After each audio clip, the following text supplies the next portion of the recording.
नमस्कार दोस्तों। कर्तव्य आईएएस में आपका स्वागत है। आज से हम शुरू करने जा रहे हैं यूपी पीसीएस के बारे में। यूपी पीसीएस का हमारा शुरू करने का कारण है कि बहुत सारी चीज़ें अभी जैसे 6 दिसंबर को हमारा यूपी पीसीएस का पेपर होने वाला है। उसमें कहीं ना कहीं बच्चों को समस्या आती है कि हिस्ट्री, ज्योग्राफी, पॉलिटी वगैरह में कि किस तरह से पढ़ना है, किस तरह से इसको क्वेश्चन को सॉल्व करना है। तो बहुत सारी समस्याएं प्री के लेवल में भी आती हैं और मेंस के लेवल में भी आती हैं कि प्री के लेवल में कैसे बच्चों को कवर करना है और मेंस के लेवल में कैसे कवर करना है। तो ये सारी चीज़ें हम क्या है कि बेहतर तरीके से हम लेके आए हैं और आपको समझाने का भरपूर प्रयास करेंगे कि जिससे आपके प्री के और मेंस के क्वेश्चन आसानी से सॉल्व हो सकें। जिसमें से इस यूपी पीसीएस में से एक सब्जेक्ट जैसे कि ज्योग्राफी है, भूगोल के बारे में मैं पढ़ाऊंगा। मेरा नाम करण है और मेरा पढ़ाने का उद्देश्य ये रहता है कि ज़्यादातर बच्चों को जो चीज़ें हम पढ़ा रहे हैं वो आसानी से सिंपल और सरल तरीके से समझ में आ जाएं। जैसे ज्योग्राफी में बहुत सारी ऐसी चीज़ें होती हैं जैसे नदी, पहाड़, झील, ठीक है, झरने, ज्वालामुखी, मैदान। तो बहुत सारे ऐसी चीज़ें हैं कि जिनको हम पढ़ते हैं लेकिन भूल जाते हैं कहीं ना कहीं। तो उनको हम ट्रिक के माध्यम से भी कवर करेंगे। ट्रिक के माध्यम से कवर करने का मतलब है कि आप कभी भी जब भी कोई ऑप्शन देखेंगे तो आपको ऑप्शन देखते ही आपके दिमाग में वो ट्रिक क्लिक करेगी, जिससे आप उसको आसानी से एलिमिनेट कर पाएंगे और सॉल्व कर पाएंगे। तो ये सारी चीज़ें हमारी जो रहेंगी सिंपल तरीके से में रहेंगी प्लस कॉन्सेप्ट में। क्योंकि ज्योग्राफी को अगर हम रटने की जैसे कोशिश करें, मान लीजिए कि हम कोई ज्योग्राफी को रट रहे हैं, तो रटने में क्या होता है कि ज्योग्राफी उतनी अच्छी नहीं याद हो पाती। क्योंकि ज्योग्राफी जो है वो एक कॉन्सेप्चुअल सब्जेक्ट है।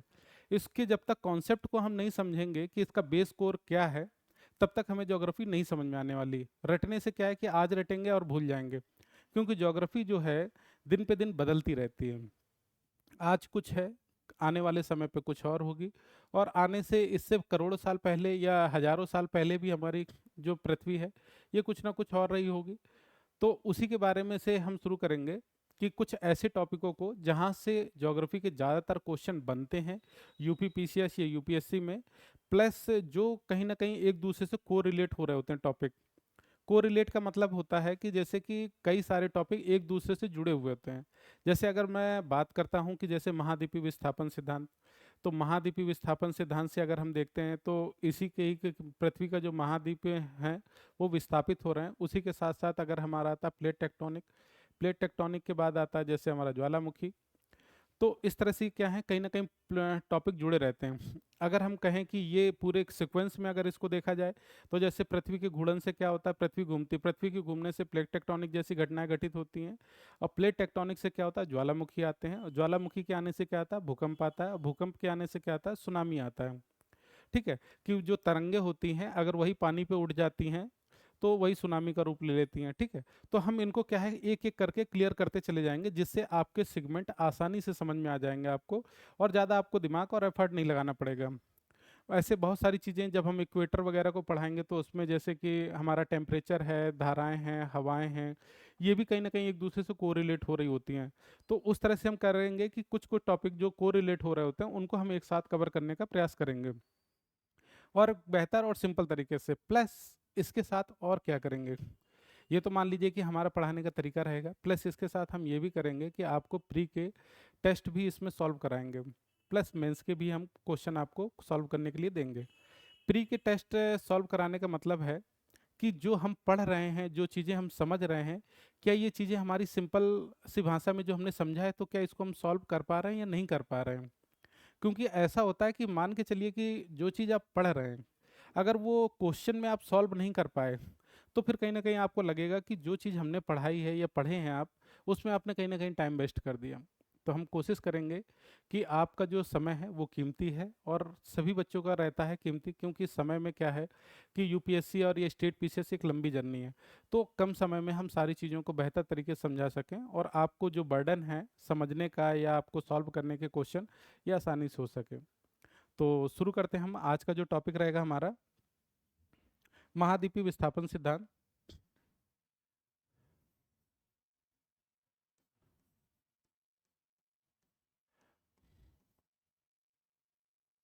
महाद्वीपीय विस्थापन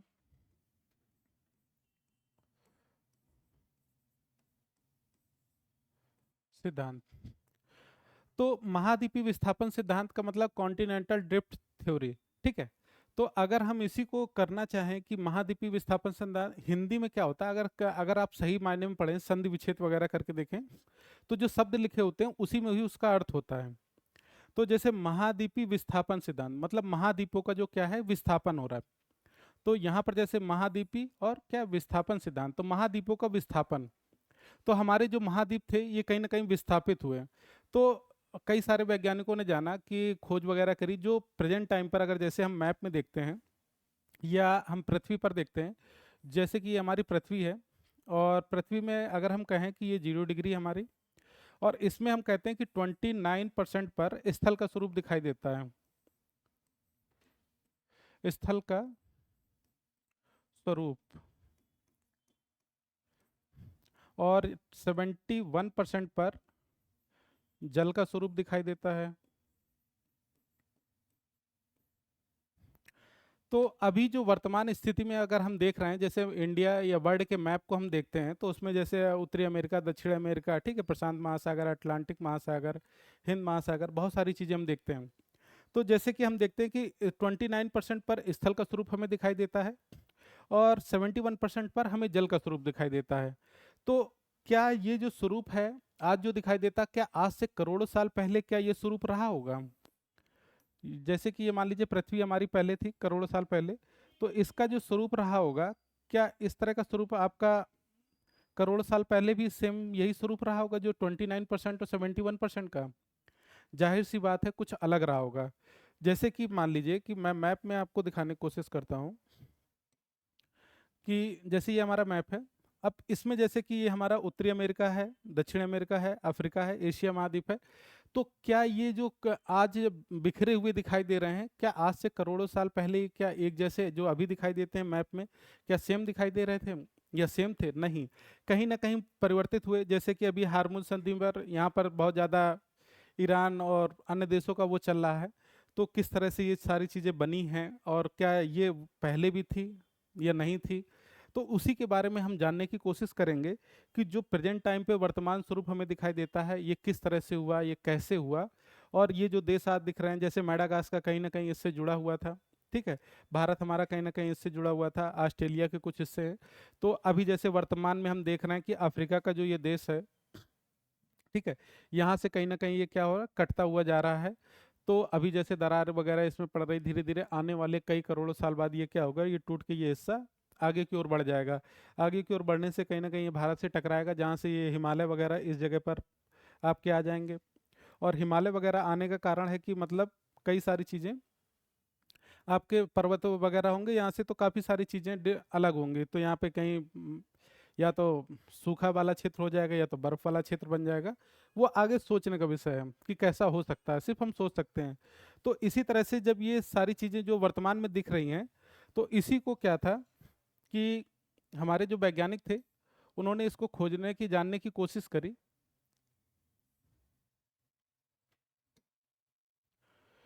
कि जो हमारा वर्तमान का स्वरूप था इसको जानने के लिए कई सारे वैज्ञानिकों ने इसमें खोज वगैरह करी कि जो हमारा ये पृथ्वी है, और जैसे ये 29% मैंने बताया था, 71% जल का स्वरूप बताया था, तो क्या ये स्वरूप जो है आज से करोड़ों साल पहले क्या स्वरूप था? नहीं। तो इसी को वैज्ञानिकों ने जानने के लिए क्या हुआ कि अपने अपने कई सारे वैज्ञानिकों ने विचार दिए।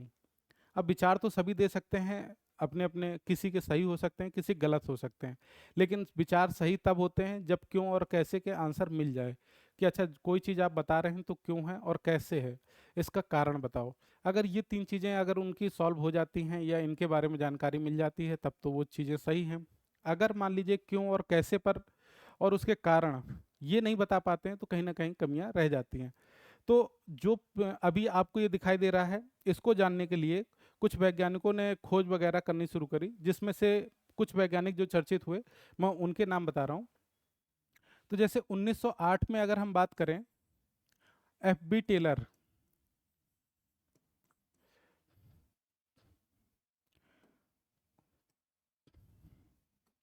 1908 में एफ बी टेलर थे, जो कि यूएसए के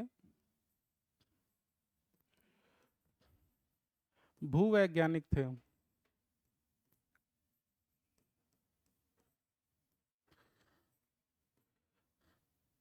जो कि एफबी टेलर थे, 1908 में इन्होंने क्या है कि महाद्वीपों के विस्थापन के बारे में इन्होंने खोजबीन करी।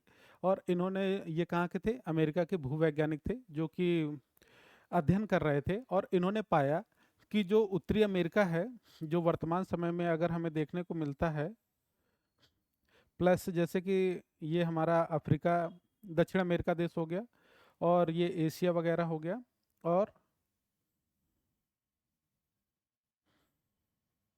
ये हमारा अफ्रीका जैसे हो गया।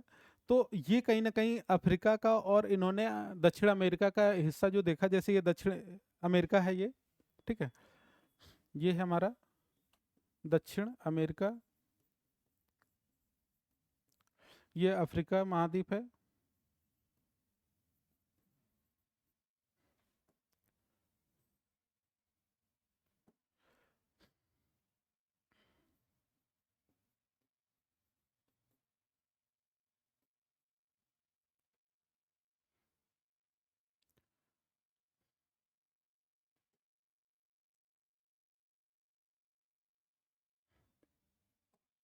ये जैसे कि हमारा क्या है, अफ्रीका महाद्वीप है, ठीक है। तो अफ्रीका महाद्वीप में कह सकते हैं कि बहुत सारे जैसे छोटे छोटे देश आते हैं। दक्षिण अमेरिका एक अलग, दक्षिण अफ्रीका जैसे एक अलग छोटा सा देश है, और ये अफ्रीका महाद्वीप है। तो इन्होंने क्या देखा कि उत्तरी अमेरिका, दक्षिण अमेरिका को देखा और अफ्रीका को देखा, तो ये कहीं ना कहीं क्या है, आपस में जुड़ते हुए से प्रतीक होते हैं। या इन्हें देखा कि ये कहीं ना कहीं हिस्से कहीं ना कहीं अलग हुए थे, ठीक है। तो ये जैसे उत्तरी अमेरिका को देखा और यूरोप को देखा, तो इनने ये देखा कि ये हिस्से कहीं ना कहीं आपस में मिलते जुलते से प्रतीत होते हैं। तो इन्होंने क्या किया कि इसी के माध्यम से, कि जो ये चीजें हिस्सा जुड़ती हुई प्रतीक हो रही हैं, इसी को देखते हुए इन्होंने प्रवाह का सिद्धांत दिया। किस चीज का दिया? प्रवाह सिद्धांत। की कोई चीजें ये पहले क्या थी कि आपस में थी, जुड़ी हुई थी, और जुड़ी होने के बाद ये क्या हुआ, प्रवाह के कारण टूट गई। प्रवाह का सिद्धांत। प्रवाह सिद्धांत का मतलब है कि कोई चीज, मान लीजिए जैसे बर्फ है, पानी में तैर रही है, और तैरते तैरते आप देखते हैं कि बर्फ जो होती है धीरे धीरे पतली होती जाती है, पतली होने के बाद टूट जाती है। उसी तरह से इन्होंने बताया कि जैसे पृथ्वी के हिस्से क्या थे, आपस में ये जुड़े हुए थे और तैर रहे थे, तैरने के कारण क्या है, प्रवाह के कारण ये सिद्धांत, मतलब ये जो कॉन्टिनेंटल भाग हैं ये कहीं ना कहीं टूटे। और इन्होंने इसका कारण जो बताया, कारण बताया ज्वारी बल, ज्वारी बल को बताया। तो इन्होंने जो कारण बताया, इसको क्या बताया कि ज्वारी बल का कारण बताया, कि जो ये टूटे हैं हिस्से, इसका कारण क्या बताया, ज्वारी बल का कारण बताया। लेकिन क्या कोई बड़े ज्वारी बल इतना मजबूत था कि कोई बड़े कॉन्टिनेंट, ये बड़े भाग को, जैसे उत्तरी अमेरिका दक्षिण अमेरिका भाग को तोड़ सके? तो उन्होंने कुछ जो विचारक थे, उन्होंने भी कुछ अपने क्वेश्चन किए इनसे, कि जो मान के चलिए कि ये प्रवाह, ये ज्वारी बल इतना मजबूत है जिसकी वजह से ये चीज़ें टूट सकती हैं। तो उनके पास इस चीज़ के सही और पुख्ता सबूत नहीं थे। तो कहीं ना कहीं ये इनके विचार क्या होते हैं कि फेल हो जाते हैं। और इसके बाद जो आते हैं अल्फ्रेड वैगनर आते हैं। तो इसके बाद जो दूसरे वैज्ञानिक आते हैं, अल्फ्रेड वैगनर, जो कि 1912 में,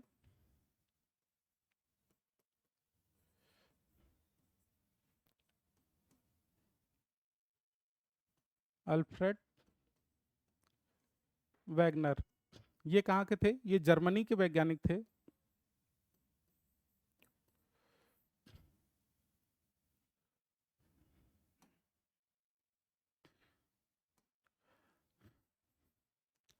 जर्मनी के मौसम वैज्ञानिक थे ये।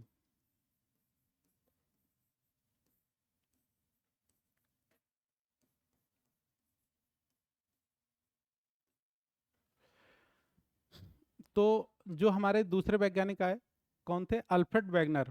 और ये क्या थे कि जर्मनी के मौसम वैज्ञानिक थे। और ये जर्मनी में जो, सॉरी,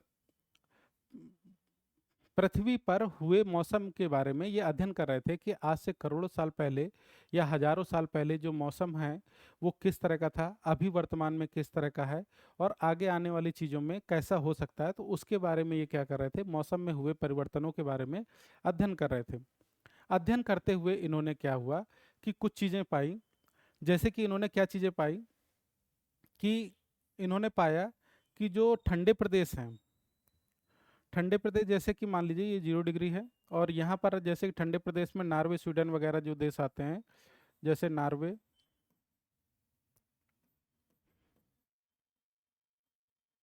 स्वीडन, डेनमार्क,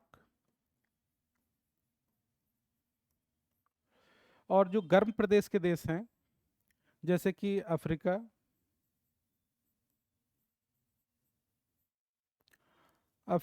ऑस्ट्रेलिया,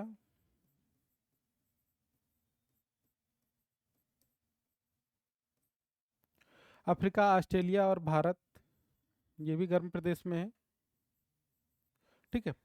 यहाँ पर जो नॉर्वे, स्वीडन और डेनमार्क में कोयले के जो निक्षेप थे, और गर्म प्रदेश जैसे भारत, अफ्रीका और ऑस्ट्रेलिया, ऑस्ट्रेलिया तो अभी ठंडे प्रदेश में है, उस समय जो चीज़ें थी कि जैसे मेडागास्कर वगैरह, यहाँ पर इन्होंने पाया कि जो हिम के निक्षेप हैं ये एक ही समय के हैं। एक ही समय का मतलब है कि जो ठंडे प्रदेश हैं और गर्म प्रदेश में, जैसे मान लीजिए 2000 में कोई घटना घटित हुई हो, कि 2000 जनवरी में कोई घटना घटित हो और मान लीजिए कि कोई दिसंबर में घटना घटित हो रही हो, तो उसको हम क्या बोलेंगे कि 2000 की ये घटना है और ऐसी ऐसी चीज़ें हुई थी इस पर। तो उसी तरह से इन्होंने देखा कि जो सन या जो काल दिख रहा था, कि जैसे कार्बोनिफेरस युग, कई सारे युग थे, कार्बोनिफेरस ठीक है, या जुरासिक काल था, ठीक है, प्लास्टोसिन युग था। तो इन्होंने देखा कि जो कोयले के निक्षेप थे, कोयले के निक्षेप, और यहाँ पर जो था वो हिम के निक्षेप थे, हिम के निक्षेप, ये कहीं ना कहीं क्या थे, एक ही काल के थे, एक ही समय के थे। कि जब मान के चलिए, तो इनके दिमाग में ये आया कि अगर ठंडे प्रदेश जैसे कि नॉर्वे, स्वीडन वगैरह जैसे यहाँ पर है, ठीक है, ये अमेरिका वगैरह है, और यहाँ पर जैसे कि यूरोप वगैरह है, ये रशिया वगैरह, ठीक है।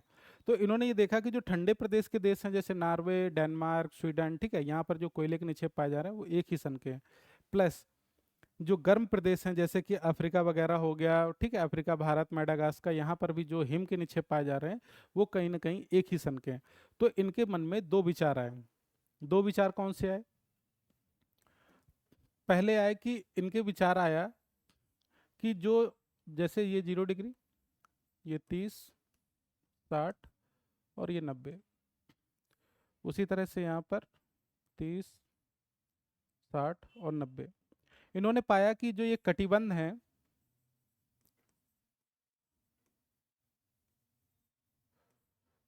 जो ये कटिबंध है, ये कहीं ना कहीं विस्थापित हुए होंगे। इनके दिमाग में आया कि पहले ये क्या थी, पृथ्वी आपस में जुड़ी हुई थी, और जो ये कटिबंध थे ये विस्थापित हुए, जिस वजह से यहाँ पर क्या हुआ कि कटिबंध जो पहले यहाँ पर थे वो उठकर यहाँ पर आ गए, और जो नॉर्वे, स्वीडन, डेनमार्क में जो है कोयले के निक्षेप जो पाए जा रहे हैं वो कहीं ना कहीं इसी वजह से सेम है। या गर्म प्रदेश के जो मान के चलिए हिम के निक्षेप हैं, वो कहीं ना कहीं एक ही कालखंड के महसूस होते हैं।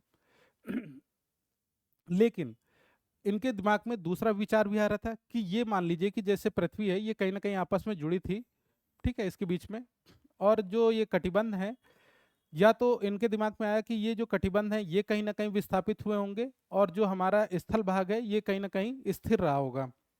इनके विचार, ये पहला वाला तो उतना ज़्यादा तार्किक नहीं इनको समझ में आया। फिर इनके विचार दूसरा था इनका कि या तो ये जो स्थल भाग हैं ये कहीं ना कहीं विस्थापित हुए होंगे, और कटिबंध जो हैं जैसे 0, 30, 60, 90 जो दिख रहा है ये अपनी जगह पे स्थिर रहे होंगे। तो इनके जो दूसरा वाला विचार था ये कहीं ना कहीं इनको तार्किक महसूस हुआ कि जो जीरो, ये स्थल भाग है जैसे, ठीक है, ये कहीं ना कहीं विस्थापित हुआ होगा। अगर मान लीजिए स्थल भाग टूटेगा तो ये ऊपर जाएगा, ये इधर जाएगा, ये नीचे की ओर आएगा, या फिर कई दिशाओं में फैलेगा। तो ये जो बीच का हिस्सा था कॉन्टिनेंटल, ये कहीं ना कहीं विस्थापित हुआ, और कटिबंध तो आज भी जैसे कि प्रेजेंट टाइम पे विस्थापित है। तो इनके विचार दूसरा वाला जो मत था कि कटिबंध क्या थे, अपनी जगह पर स्थिर थे, और जो स्थल भाग था ये कहीं ना कहीं टूटकर विस्थापित हुआ। जब ये कहीं ना कहीं टूटकर विस्थापित हुआ, उसी से ही इन्होंने क्या हुआ कि पृथ्वी के महाद्वीपीय विस्थापन सिद्धांत के बारे में इन्होंने थ्योरी दी। तो उसी को ही कहते हैं अल्फ्रेड वैगनर का महाद्वीपीय विस्थापन सिद्धांत। तो अब इन्होंने इसके बारे में बताया कि ये कैसे कैसे अलग हुआ उसके बारे में। तो अभी जैसे कि अब हम जान लेते हैं कि जैसे हम महाद्वीपीय विस्थापन सिद्धांत पढ़ेंगे, तो अल्फ्रेड वैगनर का महाद्वीपीय विस्थापन सिद्धांत, अल्फ्रेड वैगनर का महाद्वीपीय विस्थापन सिद्धांत,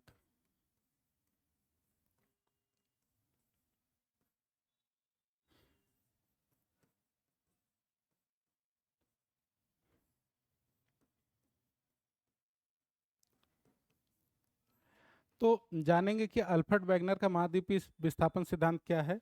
तो पहले तो इसके जानेंगे हम सिद्धांत के बारे में कि इन्होंने क्या सिद्धांत दिया और क्या चीज़ था। प्लस अगर जब इन्होंने सिद्धांत दिया कि किस तरह का हमारा सिद्धांत था और ये बताएंगे कि किस तरह से पृथ्वी अलग हो रही है, तो इसके ये पक्ष में भी कुछ तर्क दे रहे होंगे। ठीक है, तो इसके पक्ष में जो तर्क रहेंगे उसके बारे में भी ये बताएंगे, जानेंगे हम कि पक्ष में तर्क क्या थे, प्लस इसके विपक्ष में जो तर्क थे, विपक्ष में तर्क।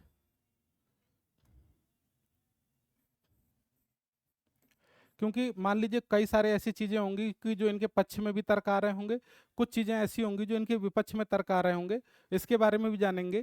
प्लस इसके विस्थापन के क्या कारण थे उनको भी जानेंगे। सिद्धांत पहले यहां पर ही डाल देते हैं, इसके कारण, विस्थापन के कारण,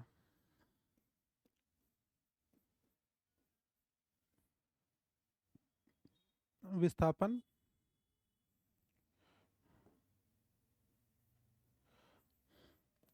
के कारणों को भी जानेंगे कि क्या क्या कारण थे, इनके बारे में भी जानेंगे। तो पहले तो अल्फ्रेड वैगनर का हम सिद्धांत जानेंगे, फिर उसके बारे में जानेंगे कि विस्थापन होने के क्या क्या कारण थे, फिर इसके पक्ष में क्या तर्क थे और इसके विपक्ष में क्या तर्क थे। इन सारे के बारे में हम एक एक करके अब चर्चा करेंगे। ठीक है, तो यहाँ तक जो चीज़ें वैज्ञानिकों के दिमाग में आई और जाना और उसके बाद से ये महाद्वीपीय विस्थापन सिद्धांत आया, तो अब इसके बारे में हम डिटेल में एक एक चीज़ को क्लियर करते हुए चलेंगे कि कैसे कैसे चीज़ें हो रही हैं और किस किस तरह से चीज़ें को हम समझेंगे। ठीक है, तो सबसे पहले इनके सिद्धांत के बारे में आ जाते हैं कि महाद्वीपीय विस्थापन जो सिद्धांत था, तो इन्होंने बताया कि जो पृथ्वी थी ये कहीं ना कहीं आपस में जुड़ी हुई थी या जुड़ी होने के कारण, और जुड़ी होने से इसका नाम इन्होंने दिया पेंजिया। कि जो हमारे कॉन्टिनेंटल भाग थे ये कहीं ना कहीं आपस में क्या थे, कई करोड़ों साल पहले ये आपस में जुड़े थे। ठीक है, और इसके, या कह सकते हैं कि इसके चारों तरफ एक क्या था, एक भाग था या महासागर था, उसका नाम इन्होंने दिया पैंथालासा।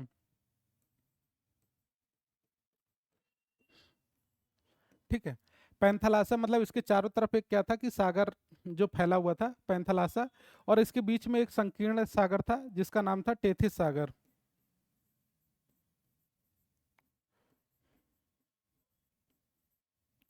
ठीक है, इन्होंने जो इसके बीच में एक सागर था उसका नाम था टेथिस सागर। ठीक है, तो इन्होंने बताया कि जो ये पेंजिया थी ये कई करोड़ों साल पहले ये आपस में क्या थी कि जुड़ी थी, या कह सकते हैं कि कार्बोनीफेरस काल में, जो कि एग्जैक्ट डेट मानी जाती है, ठीक है, वैज्ञानिकों के अनुसार, तो कई करोड़ साल पहले कार्बोनीफेरस युग के प्रारंभ तक ये क्या थी, पेंजिया आपस में जुड़ी हुई थी। अगर हम पेंजिया का अगर फिगर देखना चाहें तो फिगर कुछ ऐसे हो सकता है, ठीक है, टेढ़ा मेढ़ा, मतलब एग्जैक्ट गोल नहीं रहती है। ठीक है, तो इस चीज़ को ये मत समझिएगा गोल मैंने बनाया है, बस एक समझने के लिए बनाया है कि आप समझ सकें। ठीक है, इसके चारों तरफ एक सागर फैला हुआ था, ठीक है, पैंथलासा। तो ये कहीं ना कहीं करोड़ों साल या कार्बोनीफेरस युग के प्रारंभ तक जुड़ी हुई थी, और कार्बोनीफेरस के अंत तक क्या हुआ, आते आते इसका पेंजिया का क्या हुआ, विभाजन हुआ। तो पेंजिया का विभाजन हुआ जिससे ये दो भागों में बट गई, एक उत्तरी भाग और एक दक्षिणी भाग। तो जैसे इसका ये मान लीजिए यहाँ से तोड़ देते हैं, तो इसका जो उत्तरी भाग था इसको अंगारा लैंड के नाम से,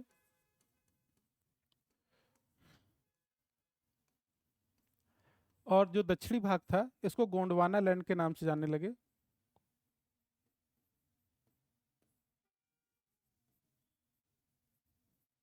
ठीक है, तो जैसे कि पृथ्वी जब है ये टूटी तो इसके उत्तरी भाग का नाम इन्होंने क्या रखा, अंगारा लैंड, और दक्षिणी भाग का नाम गोंडवाना लैंड। जैसे कि उत्तरी भाग में क्या थे कि कुछ जैसे कि हिस्से आए, जैसे अमेरिका हो गया, ठीक है, उत्तरी अमेरिका हो गया, एशिया हो गया, ठीक है, ग्रीनलैंड वगैरह हो गए, ठीक है। और दक्षिणी में क्या हो गया, जैसे दक्षिणी अमेरिका हो गया, दक्षिणी अमेरिका के साथ में अफ्रीका महाद्वीप हो गया, ऑस्ट्रेलिया हो गया, ठीक है। ये कई सारे हिस्से जैसे मेडागास्कर वगैरह ये टूट के बाहर आए। तो जब इसका प्रारंभ मतलब ये कब हमारी जब पृथ्वी पेंजिया थी ये कब टूटी, कि ये टूटती है कार्बोनीफेरस के अंत में। इसका क्या हुआ मतलब इसका विभाजन होता है और दो भागों में टूटती है, उत्तरी भाग और दक्षिणी भाग, जिससे हम उत्तरी भाग को अंगारा लैंड और दक्षिणी भाग को गोंडवाना लैंड के नाम से जानते हैं। लेकिन कई करोड़ों साल बाद फिर क्या होता है, इसका पुनः विभाजन होता है। और पुनः जब विभाजन होता है तो इसके ऊपरी भाग का नाम है, और कब होता है, जुरासिक काल में। जुरासिक काल में, जुरासिक काल में इसका दोबारा, हाँ, विभाजन होता है। और इसी को ऊपरी भाग को इसको हम लारेंसिया के नाम से जानते हैं।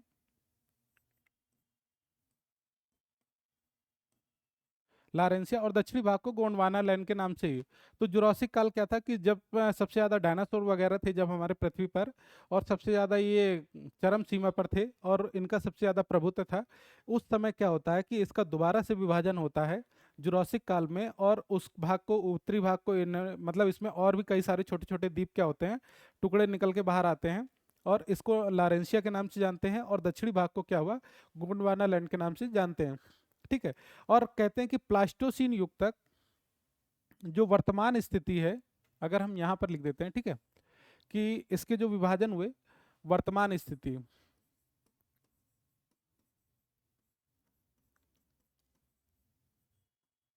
ठीक है, वर्तमान स्थिति अगर हम कहें कि वर्तमान स्थिति प्लास्टोसीन युग,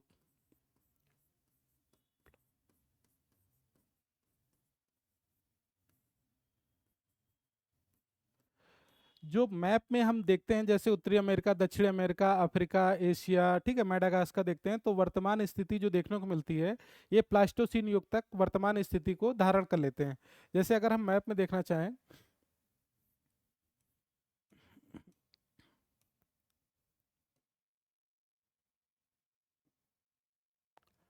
ठीक है, तो जो ये वर्तमान स्थिति जैसे हमें देखने को मिल रही है, ये क्या था कि प्लास्टोसीन युग तक, जैसे कि उत्तरी अमेरिका हो गया, दक्षिण अमेरिका हो गया, ठीक है, अफ्रीका हो गया, यहाँ पर ये ग्रीनलैंड हो गया, ठीक है, ऑस्ट्रेलिया वगैरह हो गए। तो जो वर्तमान स्थिति देखने को मिल रही है, तो ये क्या था, प्लास्टोसीन युग तक इस तरह की ये आकृति देखने को मिलने लगी, कि जो ये स्थिति है इस समय देखने को मिलने लगी। तो अब यहाँ पर आते हैं कि जो ये वर्तमान स्थिति इनको देखने को मिलने लगी मैप में, तो यहाँ पर ही निकल के आता है कि इन्होंने जो चीजें बताई कि जो पैंथलासा सागर था, वही क्या हुआ कि, तो वर्तमान स्थिति प्लास्टोसीन युग तक हो गई, और जो पेंजिया था उसका विभाजन अंगारा लैंड, और ये जो उसके चारों तरफ जो सागर था वो कहीं ना कहीं मतलब संकीर्ण हुआ, और उसी का नाम हम प्रशांत महासागर के जानते हैं, प्रशांत महासागर। तो पैंथलासा ही क्या था, प्रशांत महासागर के जानने लगे, और पेंजिया को ही अभी जो हम कॉन्टिनेंट जानते हैं, उत्तरी अमेरिका, दक्षिण अमेरिका, उनके नाम से जानने लगे। तो यहाँ से इनका जो सिद्धांत था, ये इन्होंने बताया कि किस किस तरह से ये अलग हुआ और किस किस तरह से टूटा। तो ये तो समझ में आता है कि ठीक है, आपने बताया कि पहले क्या था, पेंजिया थी, पेंजिया का विभाजन हुआ जो अंगारा लैंड और गोंडवाना लैंड में आ गया, जिसमें अंगारा लैंड में उत्तरी अमेरिका, अफ्रीका, सॉरी, उत्तरी अमेरिका, एशिया, ठीक है, यूरोप जैसे देश निकल के बाहर आए। और दक्षिणी भाग में जैसे कि हमारा दक्षिणी अमेरिका हो गया, अफ्रीका हो गया, ऑस्ट्रेलिया हो गया, ठीक है, भारत वगैरह हो गया, मेडागास्कर हो गया, तो ये हमारे दक्षिणी भाग में निकल के आते हैं। लेकिन जो वर्तमान स्थिति इन्होंने देखी कि ये यहाँ पर निकल के आई, इसी से ही कहते हैं कि अब इन्होंने पक्ष में कुछ तर्क भी दिए, कि वैज्ञानिकों ने मान लिया कि ठीक है, इससे इस तरह से टूटी, तो क्या इसके तर्क सही वाले हैं या गलत हैं। तो अब इनसे कई सारे क्वेश्चन होंगे, तो इन्होंने कहा कि ठीक है, ये इस तरह से टूटी, अब मैं इसके पक्ष में भी कुछ तर्क बताता हूँ कि पक्ष में तर्क क्या रहे, कैसे रहे। तो अगर जैसे मैप के माध्यम से हम कुछ पेंजिया वगैरह को अगर देखना चाहते हैं तो वो भी देख सकते हैं, ठीक है, क्योंकि मैंने इसमें कुछ थ्योरी वगैरह भी लिख रखी है। तो जैसे ये हमारी क्या थी, पेंजिया वगैरह थी, ठीक है, और इसके चारों तरफ था पैंथलासा सागर, जैसे ये चारों तरफ एक सागर बना हुआ है, ये पैंथलासा है, और इसका नाम दिया हमने पेंजिया कॉन्टिनेंटल का, कॉन्टिनेंट का, ठीक है। और ये क्या था, कार्बोनीफेरस के अंत में ये टूटती है, और टूटने के बाद ये क्या होता है कि कई कुछ भागों में बढ़ जाती है। लेकिन देखते हैं कि लारेंशिया जब होता है कि जुरासिक काल आता है, तो जुरासिक युग में ये दोबारा इसका विभाजन होता है, और इसको लारेंशिया के नाम से और इसको गोंडवाना लैंड के नाम से हम जानने लगते हैं, ठीक है। तो ये मैंने कुछ थ्योरी भी आपको लिख दी है। और लेकिन यहाँ पर इन्होंने ये चीजें बताई। इसके बाद आते हैं हम कुछ चीजों के बारे में कि इनने जो चीजें टूटी है, जो चीजें बताई, तो इसके क्या कारण बताए। कारणों को फिर अब जानते हैं हम, इनके कारण क्या थे। तो कारण की बात करें तो पहला कारण इन्होंने बताया चंद्रमा का आकर्षण बल।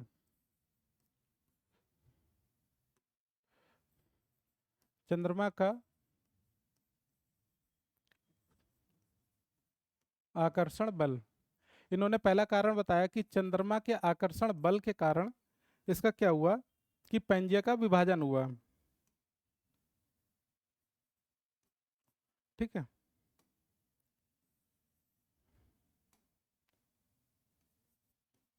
इन्होंने बताया कि चंद्रमा के आकर्षण बल के कारण पेंजिया का विभाजन हुआ। क्या चंद्रमा का आकर्षण बल इतना मजबूत था कि किसी पेंजिया को तोड़ सके? लेकिन इन्होंने बताया कि चंद्रमा के आकर्षण बल के कारण और भी चीजें थी, जैसे पृथ्वी का गुरुत्वाकर्षण बल। पृथ्वी का गुरुत्वाकर्षण बल। ठीक है।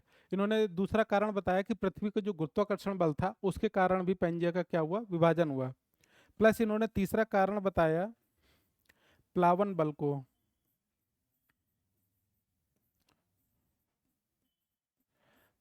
और बताया ज्वारी बल को भी बताया इन्होंने। ज्वारी बल, प्लावन बल को हम ध्रुवी फ्लाइंग बल के नाम से भी जानते हैं। ठीक है, या पोलर फ्लाइंग बल के नाम से भी जानते हैं। तो प्लावन बल हो गया, ज्वारी बल हो गया। ठीक है। ये इन्होंने इसके कारण बताया कि गुरुत्वाकर्षण के कारण हमारी पृथ्वी क्या है कि उसमें खिंचाव आए और उसके कारण से इसमें ये टूटी। प्लस चंद्रमा का आकर्षण बल, जैसे कि अभी हम ज्वार भाटा के बारे में जब पढ़ेंगे तो चंद्रमा का कितना मतलब आकर्षण रहता है और किस तरह से वर्क करता है उसके बारे में हम आगे जानेंगे कि उसी के कारण ज्वार भाटा वगैरह जैसे आते हैं वो। और प्लावन बल या ज्वारी बल को भी जानेंगे। ठीक है। तो ये सारी चीजें हैं। जैसे कि अगर मैं इनकी थ्योरी की बात करूं तो थ्योरी ऑलरेडी मैंने इसमें लिख दी है। ठीक है। तो ये कारण थे इनके कि किस कारण से ये क्या हुआ कि अलग अलग हुए। तो जैसे गुरुत्वाकर्षण बल और ज्वारी बल के कारण मतलब बहाव के कारण जो चीजें टूटी, ठीक है, प्रवाह के कारण वहां से टूटती हैं। अब आते हैं कि इन्होंने ये तो इसके कारण बताए, फिर आते हैं इसके पक्ष में तर्क। पक्ष में तर्क का मतलब है कि इन्होंने इसके पक्ष में क्या क्या तर्क दिए। किसी चीज को मान लीजिए कि आपने ये कारण तो बता दिए कि ठीक है ज्वारी बल हो गया, ठीक है, गुरुत्वाकर्षण हो गया, प्लस इसके अलावा इन्होंने बता दिया कि प्लावन बल या ध्रुवी फ्लाइंग बल के कारण पृथ्वी टूटी। तो अब इन्होंने पेंजिया का इन्होंने अलग अलग चीजों में तो बांट दिया, लेकिन अब इसके पक्ष में जो तर्क दिए क्या वो तर्क इनके सही थे कि नहीं थे। तो आते हैं इनके पक्ष में तर्क। तो पक्ष में तर्क इन्होंने पहला दिया तटों का सामंजस्य। तटों का सामन सामंजस्य। ठीक है। कि जो तट थे ये कहीं ना कहीं आपस में जुड़े हुए थे। मतलब जैसे दक्षिण अमेरिका और अफ्रीका को देखा जाए तो उनको अगर देखा जाए कि ये कहीं ना कहीं आपस में जोड़ा जाए तो वो एक दूसरे से जुड़ जाते हैं। तो इन्होंने तटों का सामंजस्य के बारे में बताया कि देखो ये तट और ये तट का किनारा दोनों का सेम है, अगर इनको जोड़ोगे तो ये जुड़ जाएंगे। ठीक है, डिटेल में भी जानेंगे। तो इन्होंने बताया तटों का सामंजस्य के कारण, मतलब पहला कारण बताया। दूसरा बताया इन्होंने चट्टानों की आयु।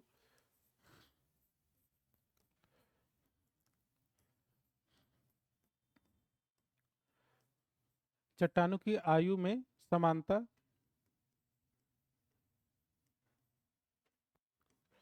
इन्होंने बताया कि जो चट्टानों की आयु है, जैसे दक्षिण अमेरिका हो गया, ठीक है, और अफ्रीका हो गया, इनकी जो चट्टानों की आयु है कॉर्नर की वो कहीं ना कहीं सेम मैच करती हैं, एक ही काल की मैच करती हैं।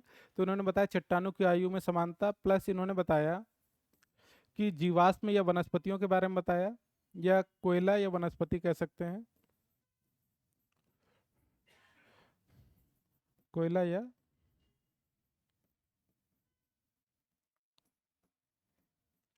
वनस्पतियों के बारे में बताया कि जो कोयले वगैरह पाए जाते हैं या कोयले के निक्षेप पाए जा रहे हैं ये कहीं ना कहीं एक ही काल के हैं और जबकि ये अलग अलग दिशा में अलग अलग दूरी पर हैं, उसके बारे में भी बताया।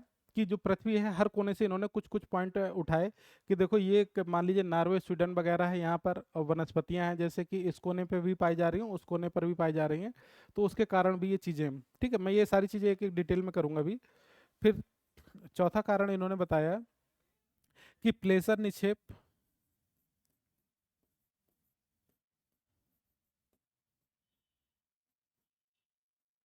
प्लेजर निक्षेप के बारे में बताया कि इन्होंने क्या था कि जो प्लेजर निक्षेप मतलब सोने की जो खदानें थी वो कहीं ना कहीं जैसे ब्राजील और घाना जैसे देशों में पाई जा रही हैं।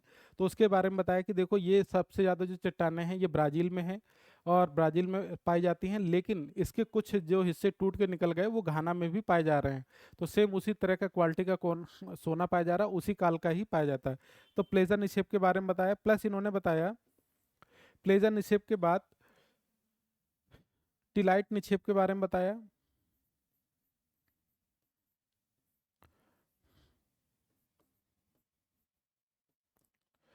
टिलाइट निक्षेप क्या थे कि जैसे कि आपकी जो ठंडे जगह पर जैसे जहाँ पर बर्फ वगैरह जमी रहती है, वहाँ पर बहुत सारी ऐसी चट्टानें होती हैं जो कि क्या होती हैं कि उनके कारण बन जाती हैं चट्टानें। और उनके जब आयु की मतलब तुलना करी जाती है, देखी जाती है आयु की किस काल की हैं, तो वो कहीं ना कहीं एक दूसरे से मैच खाती हैं। तो उसके बारे में भी हम जानेंगे और ये सारे दिखाऊंगा भी इमेज में कि कैसी टिलाइट निक्षेप होती है, प्लेसर निक्षेप क्या है। ठीक है, कोयले वनस्पति कैसे हैं, ठीक है, चट्टानों की आयु में समानता। प्लस अगर हम कहें तो यहाँ पे जीवाश्मों के बारे में भी बताया इन्होंने। पांचवा छठा छठा यहाँ लिख देते हैं कि जीवाश्मों के अवशेष के बारे में बताया।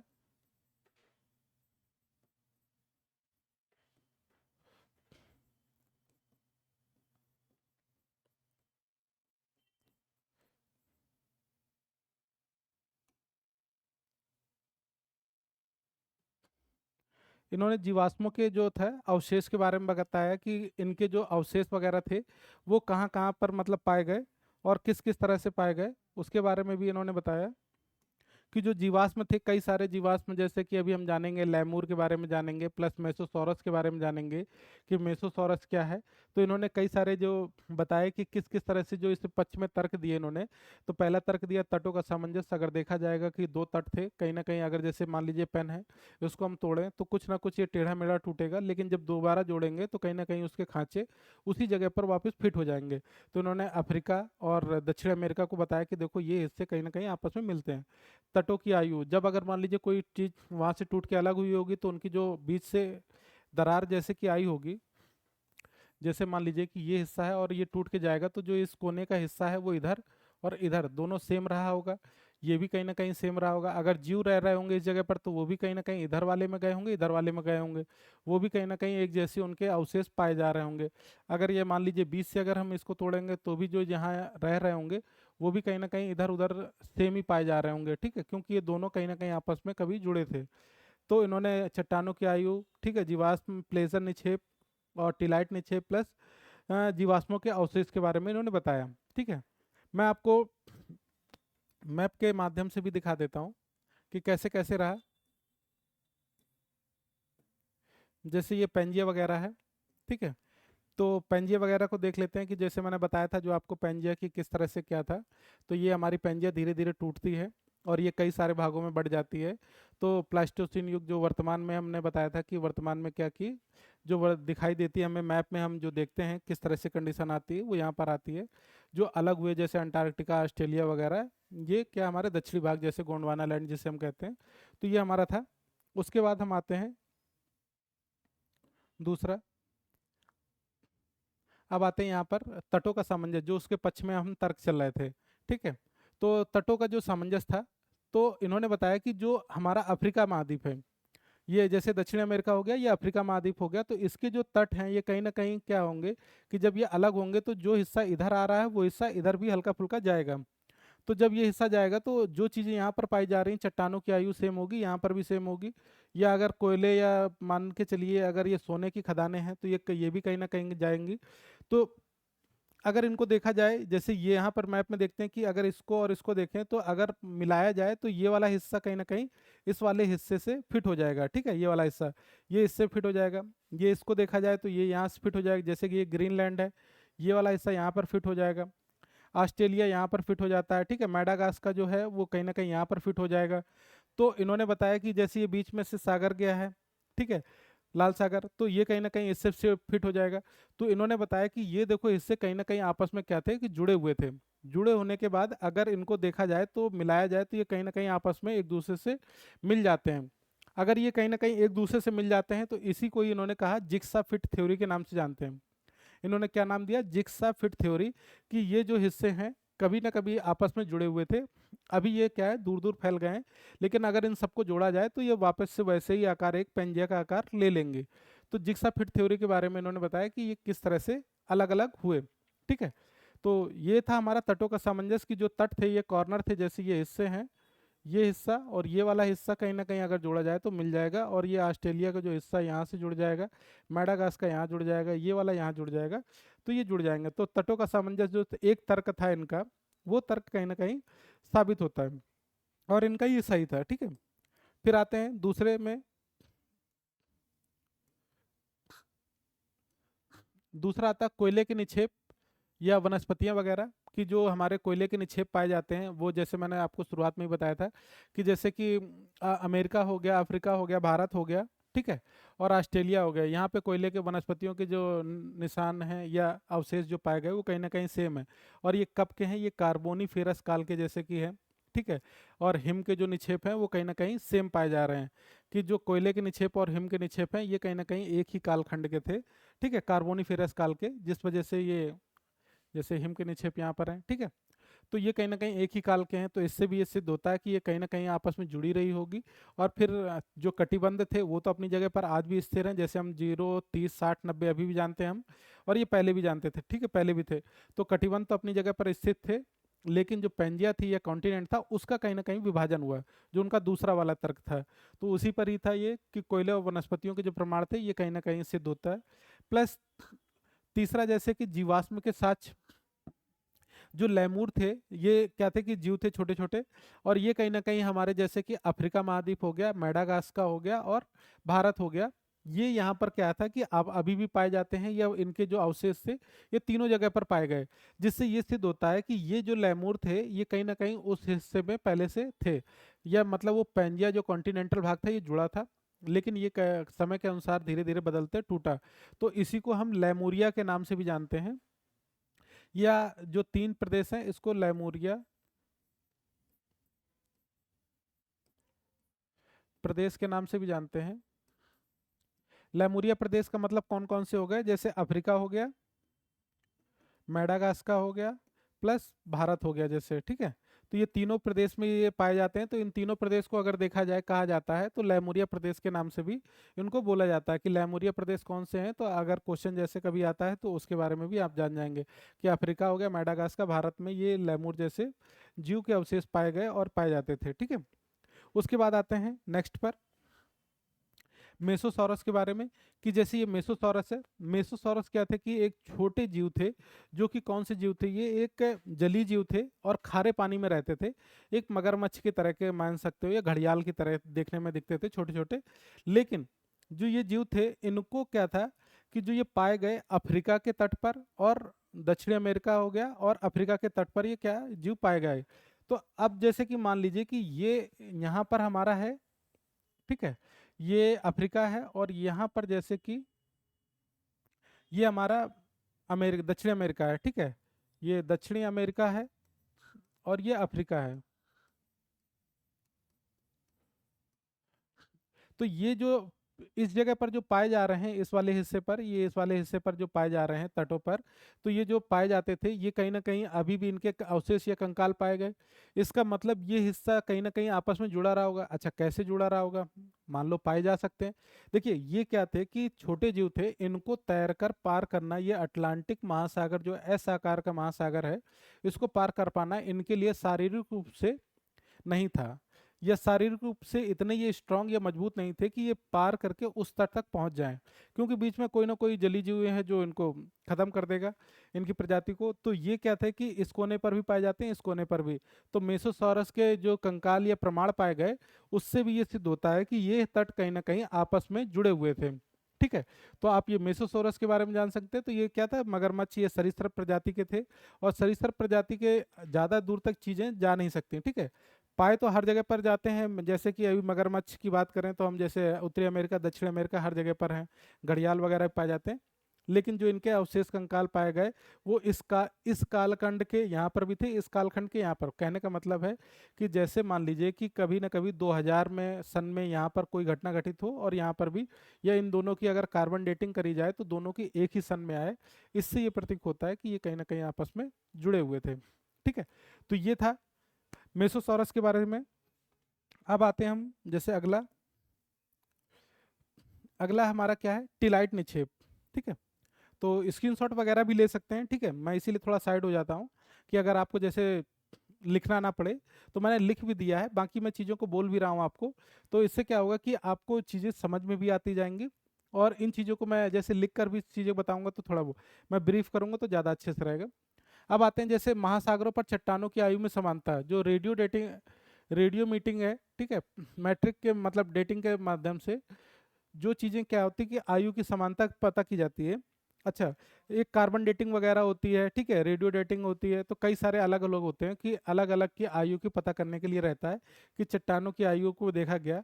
तो जो हमारे दक्षिणी अमेरिका हो गया, अफ्रीका महाद्वीप हो गया, ये जुरासिक युग में जैसे कि ये टूटे हुए थे, तो इनके काल का ही मतलब दिखाता है कि जो मीटर में रीडिंग आती है वो कहीं ना कहीं एक ही काल की थी, जिससे प्रतीक होता है कि ये कहीं ना कहीं आपस में हिस्से क्या थे, जुड़े हुए थे। ठीक है, उसके बाद यहाँ से आ गया कि चट्टानों की अच्छा आयु भी सेम है, कि मान लीजिए जो हमारे अफ्रीका महाद्वीप में पाई जा रही है और जो दक्षिण अमेरिका में पाई जा रही है, वो कहीं ना कहीं चट्टानें हमारी सेम है। उसके बाद आते हैं टिलाइट निक्षेप। टिलाइट निक्षेप क्या होते हैं, जैसे कि मैंने बताया था कि जो ठंडे प्रदेश होते हैं वहां पर जब बर्फ जमे रहती है तो उनके नीचे जो चट्टानें होती हैं वो बनती रहती हैं धीरे धीरे, और वो जो चट्टानें बनती हैं तो उन पे कहीं ना कहीं इनके जो टिलाइट के निक्षेप हैं वो इस तरह से जैसे छोटे छोटे जो पाए जाते हैं, ये कहीं ना कहीं जम जाते हैं या बन जाते हैं, जिस वजह से क्या होता है कि टिलाइट के निक्षेप पाए जाते हैं। तो जब पता करा जाता है तो ये भी कहीं ना कहीं एक ही सन की होती हैं। तो जैसे मैंने ठंडे प्रदेश मैंने आपको बताया था कि बर्फ की जैसे बनी हुई चट्टानें, जैसे यहाँ पर अमेरिका महाद्वीप हो गया, अफ्रीका हो गया, फाकलैंड हो गया, मेडागास्कर हो गया, अंटार्कटिका हो गया, ठीक है, ऑस्ट्रेलिया हो गया। तो यहाँ पर जो ये टिलाइट पाई गई ये अलग अलग जगह की हैं। जैसे ये मान लीजिए कि मैंने इनके नाम नहीं लिखे हैं कि जैसे ये अफ्रीका का है और ये मेडागास्कर या ऑस्ट्रेलिया का है, तो ये अलग अलग देशों की मैंने जैसे कि उठा के रखी हुई हैं कुछ इमेज, जिससे हमें पता चलता है कि ये जो टिलाइट के निक्षेप हैं ये न कहीं अलग कालखंड के हैं या अलग अलग कॉन्टिनेंट के हैं, लेकिन जो इनकी आयु है वो कहीं ना कहीं सेम है, और ये पता चलता है कि ये कहीं ना कहीं आपस में जुड़े हुए थे, जिस वजह से ये कहीं ना कहीं आपके एक ही कालखंड के इनके जो अवशेष हैं या इनकी जो रे आयु की गणना की जाती है वो एक ही समय की दिखाई देती है। तो ये टिलाइट निक्षेप है, तो मैंने कुछ इमेज वगैरह डाली है। तो टिलाइट निक्षेप होते क्या हैं, जो चट्टानें बनती हैं वो ठंडे प्रदेशों में किस कारण से बनती हैं, ये सारी चीज़ें रहती हैं। ठीक है, तो ये टिलाइट निक्षेप के कारण थे कि जैसे कि मैंने बताया मेडागास्कर, अंटार्कटिका, ऑस्ट्रेलिया सेम ही पाई जा रही है। इसके बाद आते हैं टिलाइट निक्षेप के बाद प्लेजर निक्षेप। जैसे मैंने बताया था प्लेजर निक्षेप क्या होते हैं, सोने की चट्टानें होती हैं या सोने की खदानें होती हैं। तो जहाँ पर ये सोने के पाए जाते हैं, समृद्ध भंडार पाए जाते हैं, वो कहीं ना कहीं क्या थे कि एक ही कालखंड के थे। तो जैसे कि आपने देखा होगा कि अफ्रीका का हिस्सा और दक्षिण अमेरिका का हिस्सा हो गया, ये कहीं ना कहीं जब टूटा, तो जैसे यहाँ का जो हिस्सा है ये जैसे ब्राजील का हिस्सा है, ठीक है, और ये हमारा घाना का हिस्सा है। तो ये कहीं ना कहीं आपस में क्या है कि यहाँ पर जो इसकी चट्टानें पाई जाती हैं वो कहीं ना कहीं सेम पाई जाती हैं। ठीक है, तो आप इसका स्क्रीनशॉट ले सकते हैं। तो ये कहीं ना कहीं जैसे चट्टानें अगर सोने की देखी जाए तो इस तरह की चट्टानें होती हैं, यहाँ पर लोग काम करते रहते हैं। तो यहाँ से क्या करते हैं कि सोना खोदते हैं, छानते हैं और निकालते हैं। तो जो ब्राजील है यहाँ पर क्या था कि सोने की जो खदानें थी, यहाँ पर समृद्ध भंडार पाए जाते हैं। समृद्ध भंडार का मतलब यहाँ भारी मात्रा में भंडार, लेकिन घाना पर देखा जाता है कुछ मात्रा में यहाँ पर खड़ मतलब जो चट्टानें हैं या खदानें हैं वो पाई जाती हैं, जिससे ये प्रतीक होता है कि ये कहीं ना कहीं एक ही कालखंड की हैं और या एक ही क्वालिटी का सोना मिलता है। तो इससे ये प्रतीक होता है कि ये जो ब्राजील और घाना की जो चीज़ें हैं ये कहीं ना कहीं आपस में जुड़े हुए थे। जुड़े होने के बाद ये जब टूटी तो ज़्यादातर हिस्सा ब्राजील के पास और कुछ हिस्सा घाना के पास चला गया, जिससे ये प्रतीक होता है कि जो ये प्लेजर निक्षेप हैं इससे ये पता चलता है कि ये पृथ्वी के जो हिस्से थे ये कहीं ना कहीं आपस में जुड़े थे। देखिए ये तर्क दिए जा रहे हैं, ठीक है। तर्क देने का मतलब है कि कोई भी चीजें क्या जुड़ी हुई थी, कैसे जुड़ी हुई थी, इसके बारे में बताया जा रहा है। ठीक है, बताया जा रहा है कि कैसे कैसे जुड़ा था। तो मैंने ये थ्योरी वगैरह लिख दी है। सिंपल सा अगर इमेज में देखना चाहते हैं तो ऐसे समझ सकते हैं कि जो ब्राजील के हिस्से और यहाँ पर ये घाना के हिस्से में जो सोने की खदानें, ये कहीं ना कहीं एक ही कालखंड की थी। ठीक है, तो ये था प्लेजर निक्षेप के बारे में। और इन्होंने क्या तर्क दिए, और इसके बाद इन्होंने इसके बारे में बताया कि जो ये जीव थे मुख्य, जैसे कि ये अर्जेंटीना और ब्राजील वगैरह में पाए जाते हैं, जैसे अफ्रीका में, ठीक है, यहाँ पर पाए जाते हैं। तो जो ये जीव थे ये भी कहीं ना कहीं, मतलब इन्होंने इनका उदाहरण दिया कि ये भी देखिए ये कहीं ना कहीं हिस्से में पाए जाते हैं। जैसे आप देख सकते हैं कि जैसे मान लो ये हिस्सा है कहीं ना कहीं आपस में जुड़ा हुआ है, लेकिन जब ये अलग होगा तो ये जीव इस साइड में भी आ जाएगा और इस साइड में भी जाएगा। अगर मान लीजिए कि ये जीव यहाँ पर पाया जा रहा है इस जगह पर, तो जब ये टूटेगा तो इस कोने पर भी जाएगा, इस कोने पर भी जाएगा। तो उसके कारण से ये पता चलता है कि ये कहीं ना कहीं आपस में हिस्से जुड़े हुए थे। जुड़े होने के बाद ये क्या होता है कि अलग हुए। इसके बाद आते हैं जैसे कि ये एक दूसरे जीव का नाम है, ठीक है, लिस्टोसारस। लिस्टोसारस का कहा जाए तो ये क्या था कि ठंडे प्रदेश, जैसे कि मान लीजिए कि आपके जैसे यूरोपीय रूस वगैरह के हिस्से में थे। ये जैसे मंगोलिया चीन वगैरह में पाए जाते हैं, लारेंशिया में, ठीक है, गोंडवाना काल में। तो ये हिस्से जो पाए जाते हैं अंटार्कटिका जैसे देश में हो गया, ठीक है। तो ये कई जगह पर ये वाले भी जीव पाए गए, अवशेष पाए गए। देखो इनका देने का मतलब, बताने का मतलब ये था कि जो अवशेष पाए जा रहे हैं ये पेंजिया, मतलब कि अलग अलग देशों में अलग अलग जगह पर पाए जा रहे हैं। तो इन्होंने कुछ हर जगह के एक एक उदाहरण दिया, ऐसा नहीं कि अफ्रीका का और इसका दिया, मतलब दक्षिण अमेरिका और अफ्रीका का ही इन्होंने भाग के बारे में बताया कि देखो वनस्पति पाई जा रही, जीव पाए जा रहे। तो इन्होंने अलग अलग जगह के ध्रुवीय जगह के भी इन्होंने जीवों के बारे में बताया कि दक्षिणी ध्रुव वगैरह में भी ये जीव पाए जा रहे थे, ये पाए जाते हैं। तो इससे इन्होंने बताया कि ये कहीं ना कहीं हिस्से आपस में जुड़े हुए थे, जो कि ये क्या हुए, अलग हुए। तो ये तो इनके बारे में था। ठीक है, तो यहाँ से यहाँ इसको समझ सकते हैं। प्लस इसके बाद आप क्या आ जाते हैं, अब लास्ट में जैसे कि इनके जो इनका ये जो इनके मत थे या इनके विचार थे, कई हद तक तो सही हुए, लेकिन कुछ जगह पर क्या हुआ, कमियां रह गई। कमियां कैसे रह गई, कहने का मतलब है कि देखिए हर व्यक्ति क्या है कि हर चीज़ों के जवाब देने में सक्षम नहीं हो पाता। कहीं ना कहीं कुछ कमियां रह ही जाती हैं, कोशिश कितना भी करी जाए। लेकिन हाँ, कुछ चीज़ें पुख्ता सबूत होते हैं। तो जो इनकी कमियां रह गई वो आने वाले समय पर, जैसे कि अभी प्लेट टेक्टोनिक, इसके बाद हम टॉपिक पढ़ेंगे। तो जब प्लेट टेक्टोनिक जैसी चीज़ें निकल कर सामने आती हैं, प्लेट विवर्तन की, तो वहाँ से जो इनकी कमियां होती हैं वो उनकी पूरी हो जाती हैं, जिससे ये पता चलता है कि ये पेंजिया आपस में जुड़ी थी फिर टूटी। तो जैसे कि उनके मतलब विचार कहाँ पर, जहाँ पर गड़बड़ हुए, तो उन्होंने ये बताया कि जब मान लीजिए कि ये पृथ्वी जैसे कि जुड़ी थी, ठीक है, या पेंजिया जो जुड़ी थी और ये अलग हुई।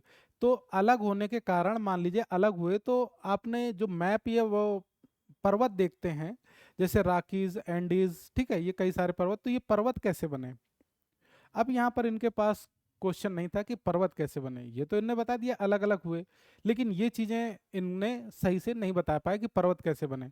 प्लस इन्होंने ये बोला था कि जो सियाल है, ये जैसे मैं इसकी बात करूं कि ये सियाल है और ये सीमा है। मतलब जैसे पृथ्वी को हमने तीन भागों में जैसे बांटते हैं ना, सियाल, सीमा, नीफे वगैरह। तो इन्होंने बताया कि जो सियाल है वो सीमा पर स्वतंत्र या निर्बद्ध रूप से तैर रही है।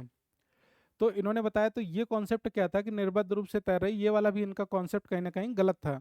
तो यहाँ पर भी इनके विचारों में थोड़ा से कहीं ना कहीं अलग हुआ कि जो आप ये विचार दे रहे हैं ये कहीं ना कहीं अलग है। तो और इन्होंने जो और भी चीज़ें थी कि इनके जवाब देने में सक्षम नहीं हुए, जैसे कि मान लीजिए पर्वत है। अब मैंने बताया कि देखिए कहीं ना कहीं ये टॉपिक एक दूसरे से जुड़े होते हैं। प्लेट विवर्तन की होगी तो क्या होगा, ज्वालामुखी आएंगे, और ज्वालामुखी आएंगे तो वो कहीं ना कहीं पर्वत का निर्माण करेंगे। भूकंप वाली जैसे समस्याएं हैं वो भी आएंगी, सुनामी आएंगे। तो जैसे इन्होंने भूकंप हो गया, पर्वत निर्माण हो गया, ये बताने में सक्षम नहीं हुए, जिससे क्या हुआ कि इनके विचारों को उतनी तार्किकता या उतनी प्रभावशीलता नहीं मिली। लेकिन जब प्लेट टेक्टोनिक जैसे चीज़ों पर खोज होती है और इन पे चर्चा होती है, तब ये माना जाता है कि जो अल्फ्रेड वैगनर ने सिद्धांत दिए थे वो कहीं ना कहीं सही थे। और प्लेट टेक्टोनिक से जो पर्वत निर्माण की चीज़ें हैं ये पता चल जाती हैं कैसे कैसे ये निर्माण हुए। तो हम आगे वाले टॉपिक में जानेंगे। कि पर्वत वगैरह कैसे निर्माण हुए और किस तरह से रहा। तो ये सारी चीज़ें हमारे इसके साथ में रहेंगी, ठीक है। और जैसे कि ये अभी वर्तमान में यहाँ पे पर्वत वगैरह जो समस्या आ रही है या जो दिखते हैं, जैसे यहाँ पे ये रॉकी हो गया, ये एंडीज पर्वत हो गया, ठीक है। तो इसके बारे में हम आगे वाले जो वीडियो होगा उसमें जानेंगे। और उम्मीद करते हैं ये वीडियो आपको समझ में आया होगा। और इससे रिलेटेड अभी हम क्या करेंगे कि आपको वीडियो तो मान लीजिए कि आपको समझ में आया होगा, छोटा सा वीडियो था, और बस थोड़ा सा मैंने इसको ब्रीफ करा है चीज़ों को, ताकि आपको क्या है कि एक बार में चीज़ों को समझ में आ जाए। और अभी हम इसके क्या है कि क्वेश्चन आंसर भी लगवाएंगे, जैसे प्लेट टेक्टोनिक वगैरह करा देंगे, तो अब इसके हम क्वेश्चन भी कराएंगे। तो आपको ये पता चलेगा कि जो आपने पढ़ा है या जो समझा है, ये चीज़ें आपकी सिंपल और आसान है। और जो हम पढ़ा रहे हैं क्या रिलेवेंट है या नहीं है। अगर मान लीजिए कि आपको कहीं ना कहीं समस्या आती है या कोई चीज़ कॉन्सेप्ट में दिक्कत आती है, तो आप कमेंट के माध्यम से भी हमें बता सकते हैं, ठीक है, कि कहाँ पर इसमें क्या कमी है या क्या आपको समझ में नहीं आया। तो उसको हम अगले वीडियो में उसकी चर्चा करेंगे और उसको और डिटेल में अच्छे से बताएंगे, ठीक है। बाकी मेरे हिसाब से मैं सारी चीज़ों को आपको आने वाले वीडियो में सारी चीज़ों कॉन्सेप्ट को धीरे धीरे क्लियर करता जाऊंगा। जो चीज़ें यहाँ की नहीं है वो आगे वाले टॉपिक की हैं, वो मैंने आगे ऐड कर रखी हैं। तो जहाँ पर जो चीज़ रिलेवेंट जुड़ रही है उसको वहाँ से मैंने जोड़ता चल रहा हूँ, ठीक है। वैसे उम्मीद करता हूँ कि आपको ये वीडियो पसंद आया होगा। धन्यवाद, मिलते हैं आपको अगले वीडियो में, ठीक है।